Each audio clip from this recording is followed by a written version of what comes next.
Well, hello. Cheers. We actually have our drinks this time in the tavern. It's more of an outdoor tavern. First, I want to thank everyone that actually joined us. This is a pre-recorded episode.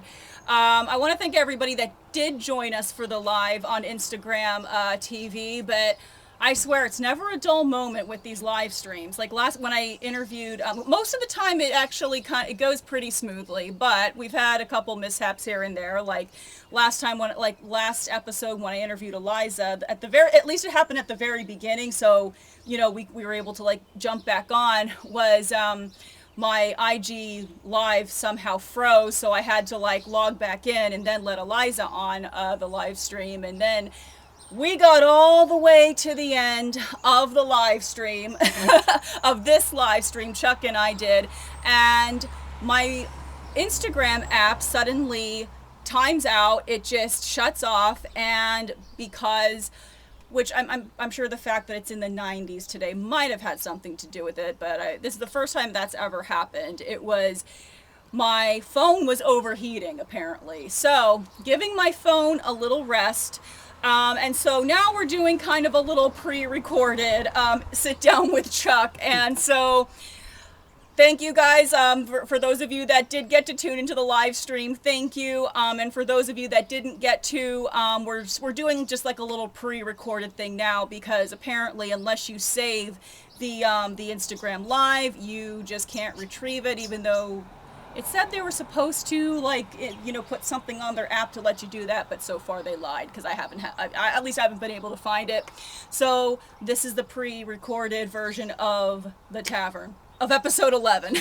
So 11 and a half. Yes, 11 and a half. There you go. Well, this is my friend Chuck Owston. We've known each other I've known him for quite some time now, and we've played shows, done music. He's also been on several of my my YouTube living room sessions, and so it was awesome. It's awesome to have him on episode 11 or 11 and a half. Maybe, yes, that's maybe what I'll call it, this 11 and a half. So, yes. but for those that didn't get to tune into the live stream, can you give a little background on yourself? Well, I'm the pastor at the church right down the road, about 1.1 miles from here. It's where I grew up, went there as a little kid. And in 1981, they asked me to be the pastor full-time because our minister had passed away from a heart attack. And so I've been there for 40 years now, which is kind of a record in the community. Yeah. Because a lot of churches, they have a pastor for 3 years and then somebody moved him. But we're independent. That's a Bryn Mawr Church of Christ. We're an independent congregation. So we don't have anybody telling us we have to do something. Right, yeah. So right. I'm Well, there that's now good. and have enjoyed being there. And hopefully we'll be there for years to come. Yeah, absolutely. And you certainly have a lot of really cool music events there. Yeah. Yeah, we've had Slim Forsyth, we've had Tiffany. At various events, 12th night, and also out in the parking lot when Slim was there. With Slim Forsyth. And she's also done programs at our local library with us, with Randy Morrison and myself and Kathy Muller. So it's we've had a very productive professional musical relationship. I'll say definitely, yeah. Like I said, you've been a popular staple in my living room sessions and everything too. And we did do a living room session, a concert back in December. It's actually, you can still view it if you want to maybe pretend it's winter and that it's a little cooler out than it is right now. That's why we're in the back porch. That's why we're in the back porch, because we were in the living room before, and you have all these really cool Rockabilly and Appalachia posters and everything, and it made a cool backdrop, but it was that when my phone, I don't know, maybe it was too hot for my phone, I don't know, but yeah, but we're back here where it's a lot cooler, so we decided to get something to drink too. Yeah, I know. Well, it's at the Tavern, so Tavern live streaming. Like I said, we're now in the outdoor tavern. We have our beverages, so it's yes. So I've got ginger lime. Yeah. Like ginger ale mixed with lime juice. I have blueberry pomegranate, but you've pretty much now, in the live stream, I started by saying that you've pretty much been doing music since you were born. Although you said not really, but... No, in 1959, I was 17 years old. I started doing music. But I had an interest in music. I was, listening to a lot of the what they call oldies now, Right, yeah. doo-wop music, and especially like the Buddy Holly and the Crickets. I love their music, Bo Diddley. Yeah. And so a little bit of blues was creeping in there also. I remember the first time I heard the Rolling Stones do Little Red Rooster by Howlin' Wolf.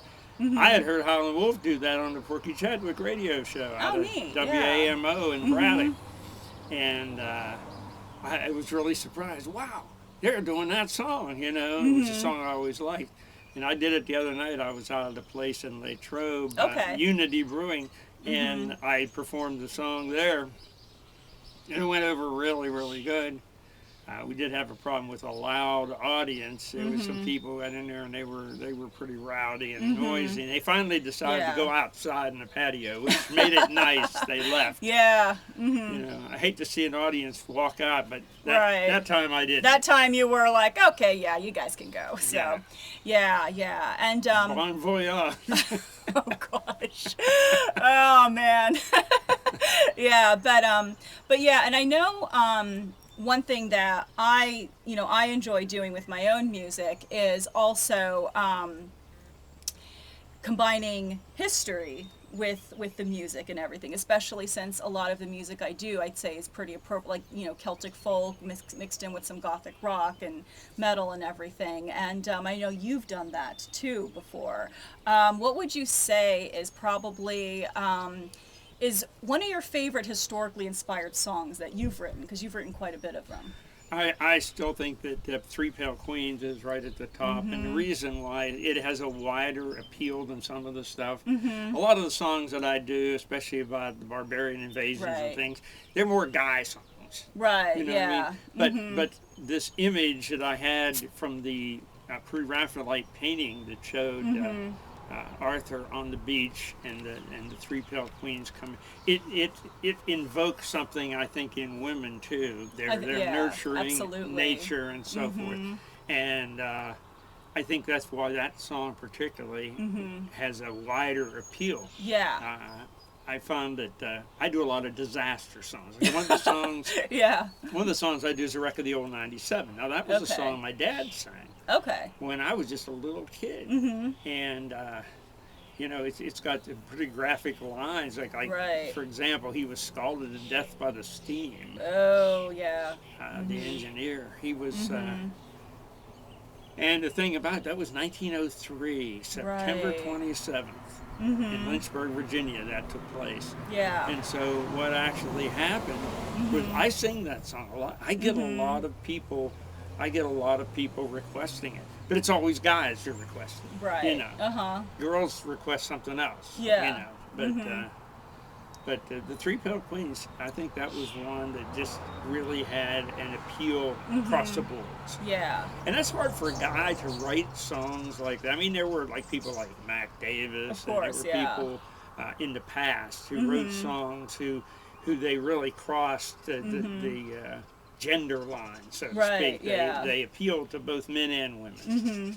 And and then you have somebody like Loretta Lynn. I mean, she writes a song like, you ain't woman enough to take my man. I mean, that's definitely a feminist song. Yeah, absolutely. Yeah.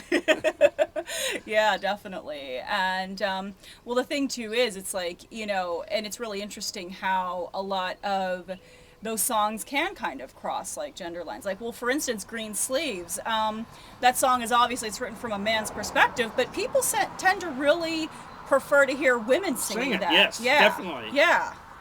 I mean, I've done a version of it, and I know, like, Lorena McKenna, obviously, and like Amy Nuttall, and a bunch of other like really good female singers have done like really excellent renditions of it. And like I said, it just seems that, like, even though it was written from a man's perspective, and there's a few songs like that, like, people tend to like to hear women sing them, and I. Well, a good thing that came to my mind while you were saying that was House of the Rising Sun.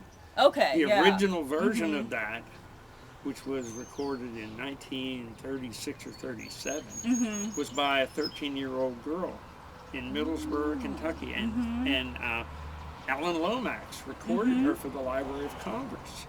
Now, we always think of that as the Animals version. Okay, yeah. You know. But Joan Baez did a version of it, and she took the woman's point of view, and several other people have.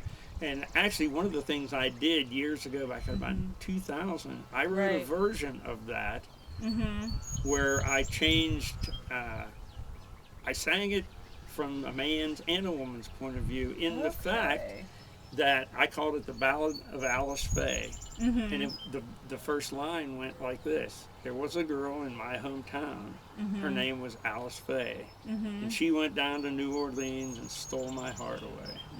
And then it's there is a house in New Orleans they call the Rising Sun. Yeah. It's been the ruin of many a poor girl, and Alice Faye was one. Okay. So it's sympathetic to her. Right, yeah. And then I took some liberties with some traditional lyrics where I stuck a verse in from the Cuckoo where it's about the guy became a gambler you know, when he went to New Orleans, and he's in a card game and he sees a guy cheating, and he shoots him, kills him. Right. Well, then he's talking about the fact that, you know, I shot that gambler down. Yeah. Well, then here comes the trial, and Alice Faye testifies against him. Oh, yeah. So, I mean, it's really got this convoluted plot to it. It's about 6 minutes long, too, you know, to get all these verses in.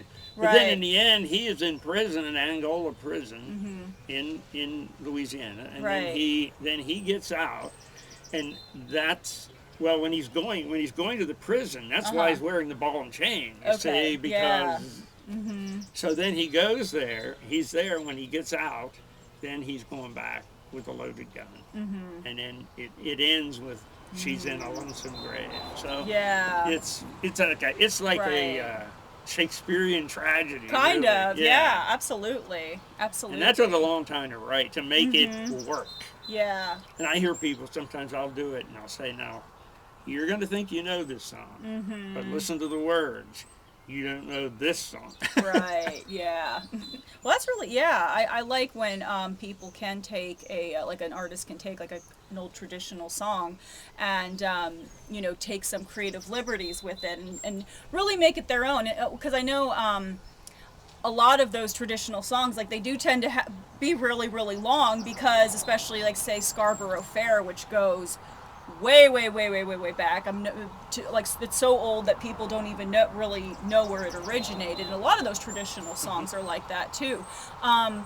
But because people have like added on to them through the years, sometimes like they have like up to like 20 or more verses, and so the artist just kind of has to decide which verses to use and what kind of story they want to tell with Maddie it. Grove's a perfect example of probably 50 verses out there floating around, you know, in the pond of creativity, and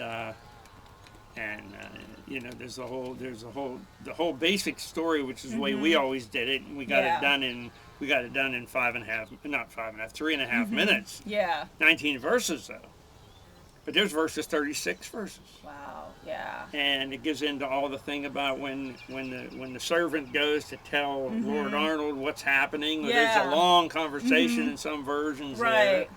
In some versions, the sword fight lasts 6 verses, whereas the version I do, it's 1 verse. Yeah. You know?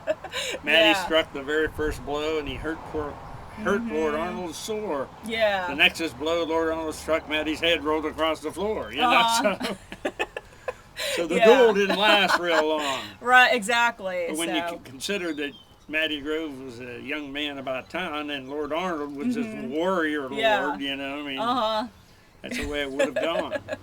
Yeah, so now what would you say is, like from a historical standpoint, like what would you say is your favorite era?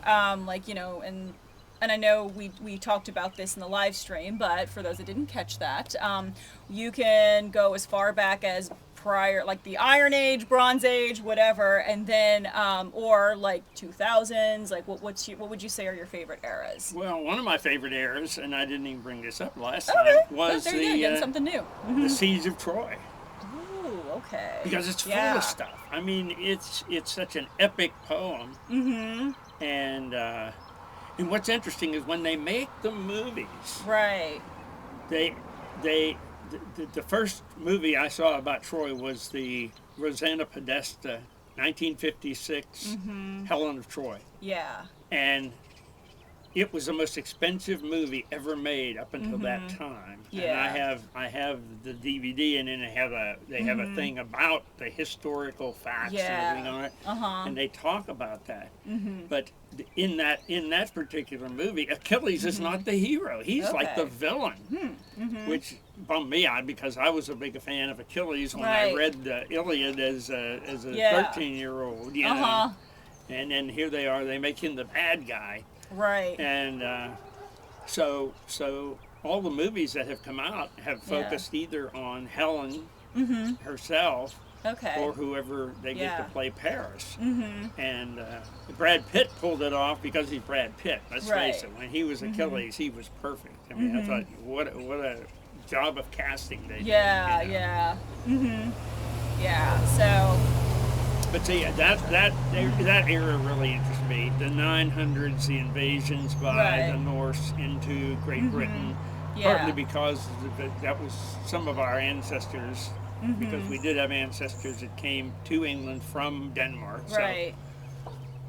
So we have that situation. That period of time is real interesting to me. One of the reasons I really like The Last Kingdom. This series. I've watched all 4 series, and now I'm waiting for them to film series 5. You know, because it was just so well done, so well made. And the one thing about that really interests me is the conflict between Catholicism, which was the form of Christianity in Britain at that time. The Celtic Christianity hadn't really. That was from Ireland, and they had married clergy and so forth. There was a lot of things that were different than what we call modern Catholicism. But you have this conflict not only between the Catholic Church, but also then you have this conflict about the paganism. You know, the old gods. Uhtred, when he's a little boy, he's the main character. When he's a little boy, he says to Father Bianca, he says, well, didn't our ancestors worship the same gods as the Danes? He says we called them by different names. Odin was Wotan, and Thor was Donar. You know, and Father Bianca says, yes, that's true, but we weren't smart enough then. You know, it was like we were stupid for believing in those gods. But of all the non-Christian religions, it really fit the Norse mentality. The whole thing of Valhalla and, you know, the Valkyries. I mean, who wouldn't want a beautiful woman to come take you off the battlefield when you're dying? Well, that's kind of happened to King Arthur when he was, you know, struck down and the 3 pale queens came and, you know, rescued him. So it's really interesting to see how a lot of these stories could have been from that tradition. Absolutely. So so what are some of your other favorite the 1920s era, 1930s, all the what they call country blues. And what's really weird, because when you use the word country blues and you talk to people who aren't blues scholars, they think you're talking about regular country western music. And country blues was totally different. It was it was actually the blues of the rural people. So most of it was unamplified. Most of it was, you know, the guy sitting on his back porch. The typical picture of the old black guy on the porch playing these songs about his baby left him. You know, and I love that stuff. I've got stacks and stacks of CDs by all these obscure people. You know. And I remember one of my ex-wives making the comment. She says, "I just don't get it.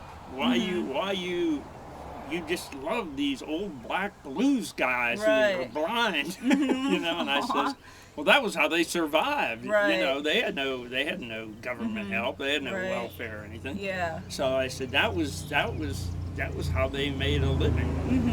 And I said, you know, there's a lot of personality in their music. You can feel the sorrow. You can feel the sadness. Yeah. But it wasn't to make you feel bad. It was to make you feel good. Yeah. That you weren't where they were. Right. Yeah. Yeah. But it's really cool how, like, you know, they pretty much, and any musician, like, would, like, tell their own stories through just their songs. I mean, even if it wasn't, like, literally telling the story of their life, they somehow kind of inflicted a little bit of that. Like, even if, like, say they were doing, like, an old traditional song or something like that, they would sort of inflict their own story. Well, that's the other thing. You know? A lot of the old traditional songs got worked into the blues through stylistic changes. Same words, different. Like a good example is the song Kurt Cobain recorded in the Pines. Okay. Now, In the Pines goes back to, some people think it goes all the way back to 1700s in Ireland. Right. And but of course it has more modern words, like the longest train I ever did ride, you know, 16 coaches long, things like that. But those words come in, and they were adapted. Leadbelly took that song. He made it a totally different song from the original version. His version of Gallows Pole, which is Hangman, his version of that is totally different than, say, Led Zeppelin's version of it. Right. And Led Zeppelin changed the words, and they made it a different story. Yeah.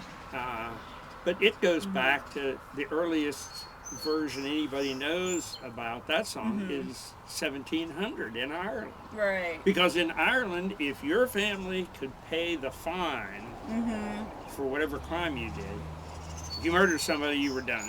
They hung you. Right. You know. But if your family could come up with collateral, you could get off. Right. And then you had the song Willow Garden, where it talks about, you know, the guy has this young lady in the family way, and his dad says to him, well, money will set you free. Well, no, money didn't, because he committed murder, so they hung the young man, you know, in the song. But that's just a good example of those type of songs. So all the way from 1900 on up, in certain environments, in the mountains, in the Mississippi Delta and stuff, you have the songs that really appeal to me. They have that. They have that thing, whatever it is, and I think it's an inexplicable thing, because now, see, a lot of times people say, oh, well, you like blues, I don't like blues because it's also boring. And they're not talking about blues, they're talking about blues rock. Right. You know what I mean? Yeah. They're talking about, and it's two different things. Yeah, you know. absolutely. One is by the originators, and one is by the copyists. Right. You know? And so, and you know, the thing I try to do is not be one of those copycat blues guys. You know. You know, I don't walk around and say, oh, I'm a blues man. Right. You know? Yeah. No, I'm not going to do that. Yeah. You know, I'm a singer.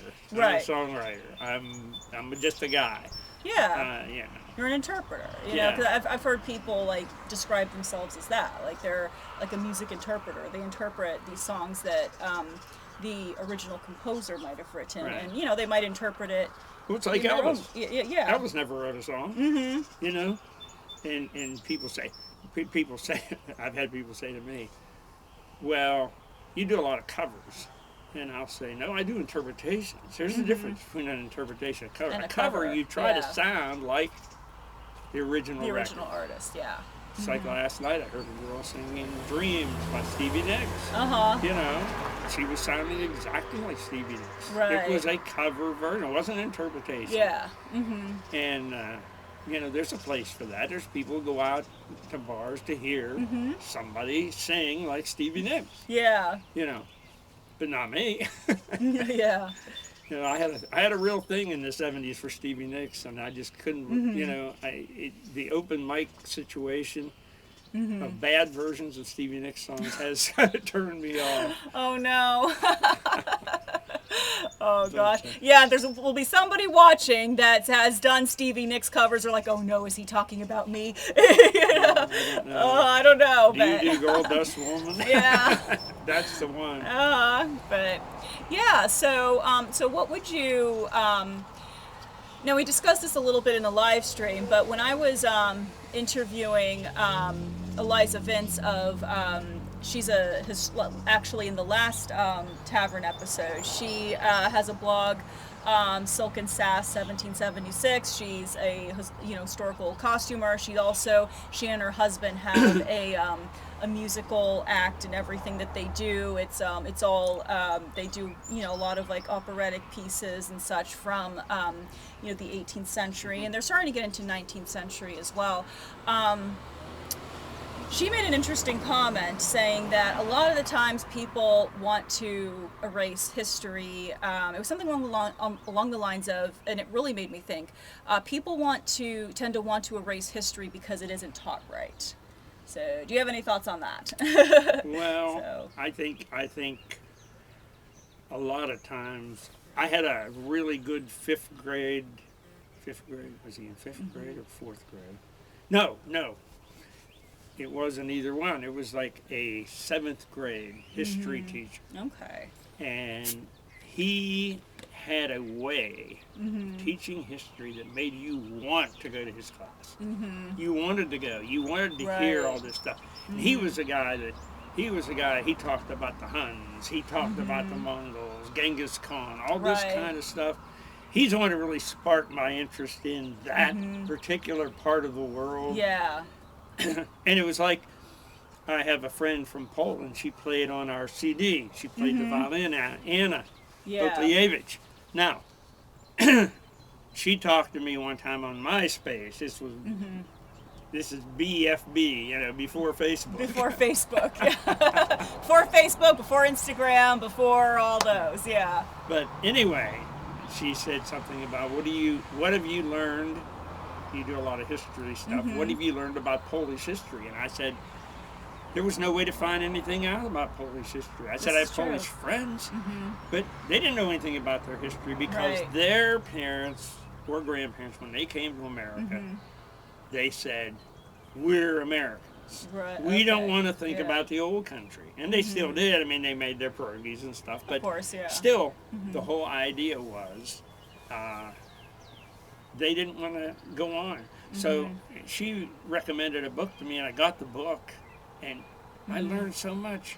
They were invaded by the Tartars, they were invaded by the Huns, they were invaded by the Alans, they were invaded by the Mongols, they were invaded by the Russians. Right, yeah. There was a time Poland as a country did not exist. It was partitioned up to 5 different countries. And I never knew that. Right, yeah. Yeah, and that's part of their history. Yeah. So all of these kind of things really interested me. And the thing we mentioned, in case the other thing didn't come out, the thing about history that I wanted to ask you the question about. Right. Who come up with the idea to bake a cake? Yeah, I didn't know the answer to that because we were talking about how because I've done talks on historical cosmetics as well, because that's one of the areas I like to study, and it's really interesting when you see how, because I look at some of the receipt books, because I have some copies of those receipt books from like the 18th century, as well as from way back to the 14th century and all that stuff. And of course, some of the ingredients are a bit questionable, but a lot of the ingredients is like what you'll find in modern cosmetics today. And I didn't get to say this in the live stream. So this one deodorant, it's actually a medieval Italian deodorant recipe. And and the way and when you translate it to it's the recipe, it's elderberries and white wine. And which I could see like the alcohol, because alcohol is supposed to like get rid of like a lot of odor, dry things up, and all that lovely stuff. But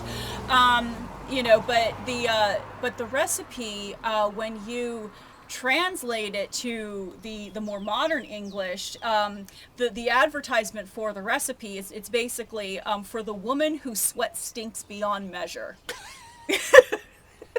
Translated from medieval Italian into, into modern English. That's basically the translation for the for why the recipe is used and everything. But the fact that, because a lot of people, they didn't use anything to get rid of odors, or they didn't bathe, or blah blah blah, and it's just, actually I have found several medieval history websites where there are a lot of very well credited medieval historians have published articles, and they do have record of people like bathhouses and stuff like that.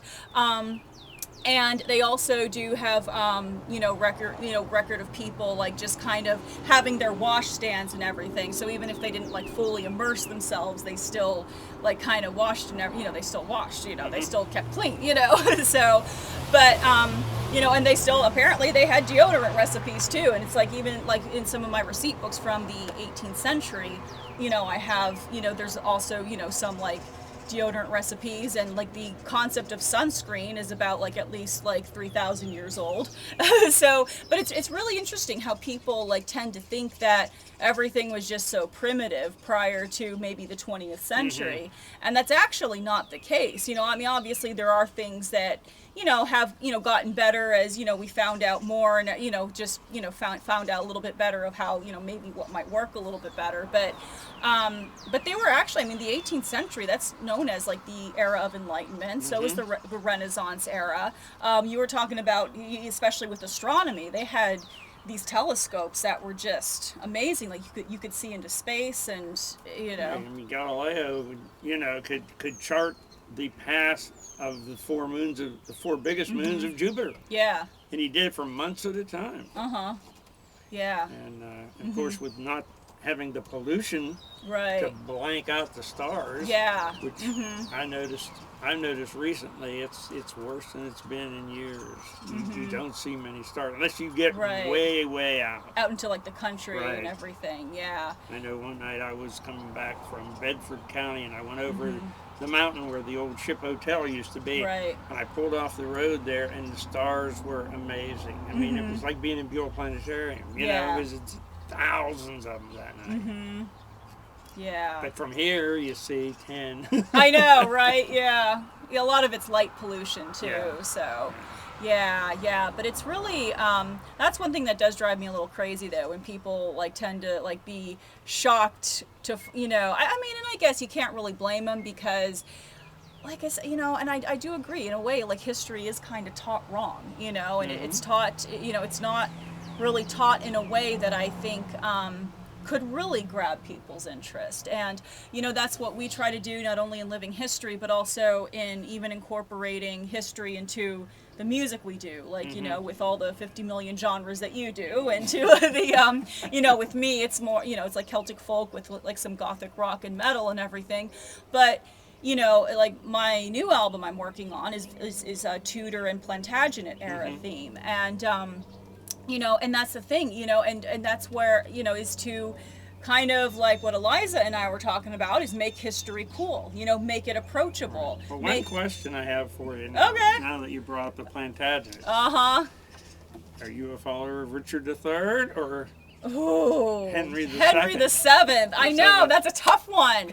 The more I'm finding out about Richard III, the more I'm liking him, because before I would have said, Henry the Seventh all the way, but the more I'm finding out about Richard III, I'm like, I like this guy. So when I was in England, I went to Warwick Castle, and they had the Richard III Society. They do. They have a Richard III Society. Yes, and they gave me all kind of stuff to read about him, and I brought it home, and it changed my view of him too. Oh, absolutely, yeah. Because what you hear about him is, but what's interesting, because as I've been doing research, just for my album as well as just for my own interest, is that a big reason why they theorize that Richard III was just turned into this, and not saying that he was perfect by any means. I mean, none of them were, obviously. I mean, they were human, and even Henry VII, he was a very, very paranoid person, but he had reason to be. However, his paranoia kind of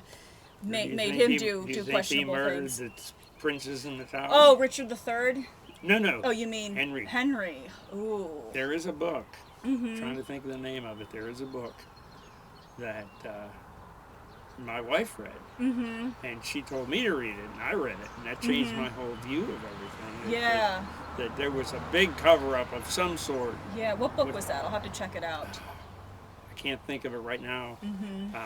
But it was about a guy who was like a detective in Scotland Yard. Okay. And he got in the hospital, and while he was in the hospital, somebody gave him this book on Richard III, and he started reading it.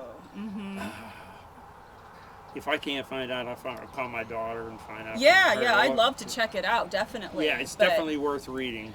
But I know that just in some of these documentaries that I've been watching on, like the Tudors and the Plantagenets, a big reason why Richard III's name was dragged through the mud was, number one, the Tudors were in power, and pretty much anybody that wasn't a Tudor, it's like you were just awful and had to be shoved under the rug. And even when Shakespeare wrote the play Richard III, well, he was writing it during the reign of Queen Elizabeth I, who was the granddaughter of Henry VII. Yes. And for obvious reasons, did not want to get on the bad side of the reigning monarch. So, of course, this person, this historian, I want to say it was Dan Jones, but maybe not. But what this historian was saying was that that could be like a reason why Richard III paints him as the villain, because obviously Shakespeare didn't want to make Elizabeth I angry, because you make the monarch angry, it's like could be over for you. It was like the fact that he even had villains when it wasn't the era. The villain was Gloucester, because that's who Richard III was associated with, the town of Gloucester. So they made the Duke of Gloucester be the bad guy, even though it wasn't in the play Richard III. Right. Yeah. The Daughter of Time is the name of the book. Oh, okay. That you remember what the name of the book was? Yeah. Okay, Daughter of Time. I'll have to check that out, definitely. Yeah, it just popped in my head. Okay, well there you go. Now you don't have to call your daughter. So, but because like I said, when I first before I would have probably said Henry VII, hands down, Tudor all the way, Team Tudor. But I'm really finding out some really cool and interesting stuff about more stuff about the Plantagenets. And like I said, once, as I uncover more things about Richard III, I'm just like, I kind of like this guy, and I kind of understand maybe why he did things the way he did. And even a lot of people, like to, drag Henry VIII through the mud and everything. And obviously he was not perfect. He did some wrong things, obviously, but at the same time, when you look at his life, his childhood, and see, that's why studying history is so important, is you get to see all these patterns and why people were the way they were, and what might have brought on certain political climates and everything. But when you look at Henry VII, and basically he was from the time he got the throne, he was pretty much paranoid that somebody was trying to overthrow him all the time, because he basically had to convince an entire kingdom that were under the House of York and loyal to the Yorkist for 300 years at that point. He had to kind of convince them to fall, and he was kind of able to do that by marrying Elizabeth, the Princess Elizabeth of York. So he was able to gain some loyalty there. But then after she died, and he did. A lot of people do believe that he did. He was very much in love with her, and he was devastated when she died. But then, once that happened, then all these people that are they still going to be loyal to him now that you no longer have the house of, still have a remnant of the House of York there? So he was, always pretty paranoid. And then, Henry's older brother Arthur, who was actually supposedly named after King Arthur, he died early. So then Henry VIII was actually not supposed to be, like he was kind of like the spare, if you will, because in royal families there's like the heir and then there's the spare, He's so like Prince Charles. basically, yeah. Oh gosh, yeah. But there's the heir and then there's the spare, and Henry VIII, he was the spare. So so I'm sure that also kind of contributed to some maybe inferiority, feeling kind of inferior. Plus, on top of that, losing his older brother that he looked up to. So there's a lot of factors that that you can look at and be like, okay, even if I don't agree with a lot of the stuff they did, at least you can kind of understand why they might have been the way they were. And I think that is one reason why it is, why I love history so much, is like you get to look at these people and just kind of see, studying history makes them human. Yes. And the average person, you say, well, what do you think of Henry VIII? Now I can use that question, say, but you ask the average person, what do you think of Henry VIII? And they'll go, like, he killed all his wives. Yeah. Well, that's about it. Yeah. Oh, the guy, he just, he was a murderer. Yeah. I mean, and I do think that, obviously he did not treat Catherine of Aragon very well, and I do think that he, very, very, I mean, it was wrong what he did to Anne Boleyn. Oh gosh, like that's like, don't even get me started on that. Yeah, well, but, anyway, you know Henry owned 21 guitars, don't you? Yeah, there you go. He owned 21 guitars. There you go. When we married Catherine, she brought, I think, 3 guitarists from Spain. Yeah. And that Henry went crazy over guitars. I mean, he played the lute before that, but he went crazy over guitar. And there is a statue somewhere, and I saw this book called The Guitar in History. It's in the Pittsburgh Library. But anyway, there's a picture, a statue of Henry VIII playing the guitar, and he's got the stance of like a Jimmy Page. Oh, I haven't seen that one. Yeah. And it looks like a rock star in this. Yeah. Well, I think, what was it? You made a because there is a legend that he at least wrote the poem, or a version of the Green Sleeves poem, for Anne Boleyn when he was trying to court her and everything. And I think you might have made the comment saying, well, what I know about Henry VIII and his personality, I think he would have sung it with more of like a death metal voice or something. I was like, I could probably see that. Yeah, but it also kind of like just, I don't know, it kind of also just kind of cracks me up when, like, of course, like say in like the Spanish Princess or even the Tudors, and they cast like this kind of handsome athletic guy as Henry VIII, and people are like, that's not what Henry VIII looked like. And it's like, do you honestly think he looked like that at 18 or even in his 20s? Because they're thinking of like the paint, like that famous painting, yeah. Where he looks as wide as he is tall. Yeah, but that was painted like, I think, just like a few years prior to his death. So he was, So, but I'm just kind of like, all right, think, people. Do you really think he looked like that at 18 or even in his 20s and 30s? No, there's actually contemporary accounts of him being very, very handsome, very athletic, and it wasn't until after his jousting accident that he started to, number one, go a little bit crazy, and a lot of people have theorized that could be why he might have suddenly also turned on. It might be at least one of the reasons why he suddenly turned on Anne Boleyn, and also it wasn't until he had that sore in his leg, which I think happened about, I think shortly after Jane Seymour died.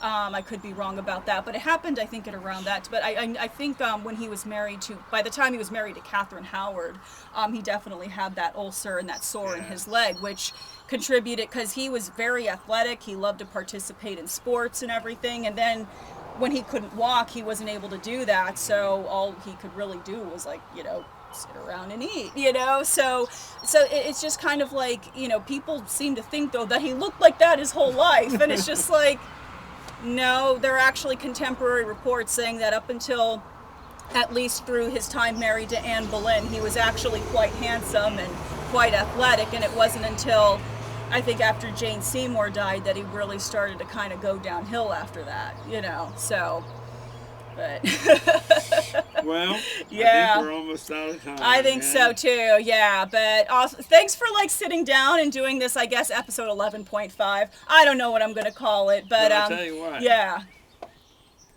Richard versus Henry. There you go. Richard versus Henry. That'll be the name of this episode. So, or at least one of the little subtitles or something like that. But cool. Well, thanks guys once again thanks to those of you that actually did get to catch the live. And thank you, Chuck, for sitting down with me again and just kind of re-recording a little bit of this, just so that for those that missed the live, they could at least have, we could have an episode 11 to put out there, that's not lost in oblivion somewhere. So, okay. All right, cool. Thanks, Chuck. All right, cheers. All right.